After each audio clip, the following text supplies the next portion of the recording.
We spend more on healthcare than any country on the planet, and we're still getting sicker. Not a little sicker, a lot sicker. I'm Dr. Severs, Neighborhood Doc B, board certified family medicine and community doc, and today I'm breaking down the data that nobody wants to talk about because it's uncomfortable. 76% of American adults have at least one chronic disease. Let that sit in. That's not a conspiracy blog. That's the CDC 2023. So stick with me because by the end of this, you're going to know exactly why this is happening and what you can actually do about it. You know what's wild? Most people I talk to, patients, families, and even other doctors, they feel like something is wrong. Like the country is just tired and sick, but they can't really put their finger on it. And here's the thing, they're right. But it's not one thing, it's a system failure. And I'm going to prove it with data, real peer review data, broken down in a way that actually makes sense. We're going to hit five big areas: one, chronic diseases; two, life expectancy; three, mental health and addiction; four, health disparities; and five, why spending more isn't the fix. And at the end, I'm going to tell you exactly what moves the needle because I grew up in an under resourced community in Long Beach, California, and I've seen this play out in real time. This isn't just data to me, this is my neighborhood. Let's get into it. Chronic diseases used to be something that happened to older people. Heart disease at 65, diabetes at 70. That was the old story. That story is over. Millennials and Gen Z, younger adults, their healthcare claims are growing at nearly double the rate of baby boomers. Double. That means that younger people are getting sicker, faster, earlier. Obesity went from 19% of adults in 1990 to over 40% today, projected to hit 47% by 2035. Diabetes went from 8% to 13% in just 2 decades. Hypertension, heart disease, these are not grandparent diseases anymore. I see this every single day in my clinic. Patients in their 30s with a cardiovascular profile of someone in their 60s. And here's the part that really gets me.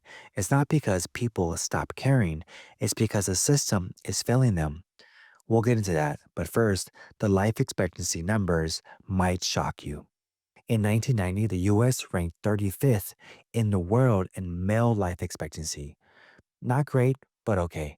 By 2021, we dropped to 46th, and we are falling further behind our peer nations every year. Countries like Canada, Australia, Japan, Germany are pulling away from us. The gap is now 4 years. 4 years. Between 2018 and 2020, US life expectancy dropped almost 2 full years. Our peer countries less than 3 months on average. That's 8 times the decline. Same time period. And here's something that people don't think about enough. It's not about how long you live, it's how you live. The US has the biggest gap in the world between lifespan and health span. That means Americans are living longer, but spending more of those years sick, disabled, or in chronic pain. That's not living, that's surviving. That's suffering. And if you think this affects everyone equally, it doesn't, not even close. Stay with me. This one is personal to me. Bear with me. I grew up in Long Beach, Pacific Islander Guamanian family, under resourced neighborhood. And what I saw growing up, people getting sicker younger, dying early, not getting the care they needed, that wasn't bad luck. That was a pattern. And the data confirms it. Hispanic and Black communities experience life expectancy drops 18 and 15 times larger than peer countries. Let me be really clear. This is not a genetic issue.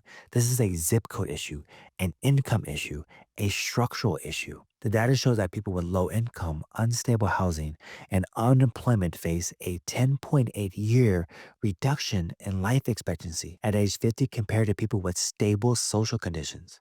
10 years gone, not because of choices, because of circumstances. This is exactly why I do what I do, because medicine starts way before the clinic. Now, here's the part that will probably make you angry. We spend more money than anyone, but somehow we get worse results.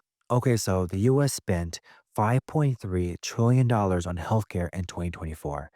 That's $15,474 per person. For context, most comparable wealthy nations spend about half that, sometimes less. And what do we get for it? Last place. Among 10 high income nations, the Commonwealth Fund ranked us dead last in overall health system performance. Access, equity, health outcomes, last. It's crazy. Our drug overdose death rate is 5 times higher than comparable nations. Now, here's the nuance that most people miss. More money and more health insurance coverage is not the same as better health. The data actually shows health outcomes stalled during the period of expanded coverage under the Affordable Care Act. That's not me saying the ACA was bad. It helped millions of people, but it tells me something important. Access to care alone doesn't fix a food environment problem. It doesn't fix a loneliness problem. It doesn't fix structural racism. It doesn't fix a lifestyle disease epidemic. Speaking of which, let's talk about something that people really underestimate, the mental health piece. Mental health is not separate from physical health. I know that sounds obvious, but we still treat them that way. Different doctors, different insurance, different stigma. It's killing people, literally. Between 1990 and 2021, depressive disorders increased 56%, drug use disorders 287%, and deaths from drug use disorders up 878% in that same time period. That's wild, nearly 9 times more deaths in one generation. And it's not just addiction, it's loneliness, it's anxiety, it's burnout. 80% of adults who report high loneliness are also living with a chronic physical illness. Loneliness is not a feeling problem, it's a health problem. And young people are carrying more of this than any generation before them: anxiety, depression, isolation. There are symptoms of a society that's moving too fast, too disconnected, and too unequal. In my experience, the patients who get better fastest are not always the patients with the best medications. They're the ones with community, with connection, with people checking on them. That's not soft, that's science. All right, I've given you a lot. Let me bring it home. What do we actually do with all this? Here's the honest truth: there's no single fix. Anyone telling you there is selling something. But there are evidence based things that move the needle, and they work best when we do them at the community level, not just the individual level. One, primary care access. People who regularly see a primary care doctor have 27% fewer major health events, not because the doctor is magic, because prevention works. Catching things early works. Number two, address food environments. You cannot outrun a bad food system. Policy matters. Access to fresh food matters, especially in under-resourced communities. Number three, treat mental health like physical health. Same urgency, same access, same coverage. Number four, take social determinants of health seriously.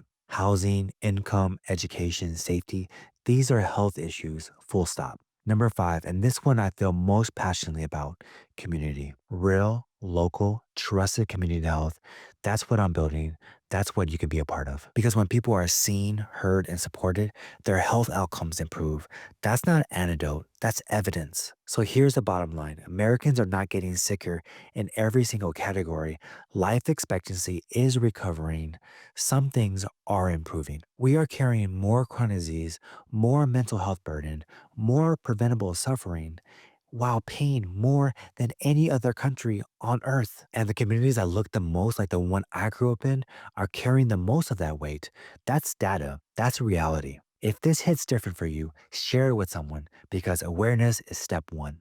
Community is step two, and change comes after both. Drop a comment below what health issues are affecting your community. I'm Dr. Severs, Neighborhood Doc B. I'll see you in the next one.